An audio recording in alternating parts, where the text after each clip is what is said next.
এখন সকাল হতে না হতেই যেমন রোদ্দুর তেমন গরম।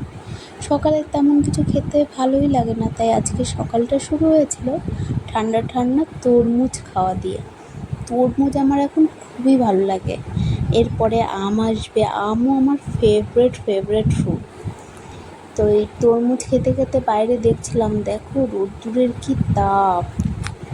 তো এই বাইরে দেখতে দেখতে তরমুজ খাচ্ছিলাম আর ভাবছিলাম এরপরে কি করব, এত গরমে কিচ্ছু করতে ইচ্ছা করে না। তারপরে তিশানকে ঘুম পাড়াতে গেছিলাম।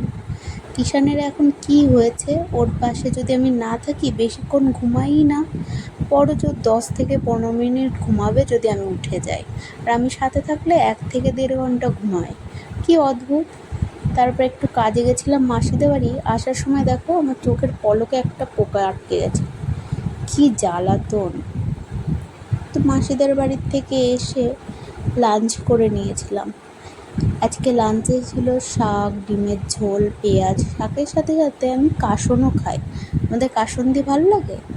তারপর চলে গেছিলাম একটু আলমারি গোছাতে। এত জামা কাপড় সব এমনভাবে ঠেসে ঠুসে ভরা ছিল যেন আর জায়গাই হচ্ছিল না। তাই আজকে সব নিয়ে বসেছিলাম, ভালো করে ভাঁজ করে গোছাবো। এখানে তিশানও আমাকে হেল্প করছে। গরমে বেশ কয়েকদিন স্কিন কেয়ার করা হয় না, আসলে মুখে কিছু দিতেই ভালো লাগে না, এত গরম। তাই আজকে মনে অনেক সাহস জুগিয়েছি যে স্কিন কেয়ারটা করবো। মেনলি স্ক্রাব করতে হবে। তো মুখেও ট্যান হয়ে গেছিলো। আমি একটা হ্যাক ইউজ করি, গত 7 বছর ধরে করছি। যেই স্ক্রাবটা ইউজ করি তার সাথে একটু হলুদ গুঁড়ো দিয়ে মিক্স করে মুখে লাগাই।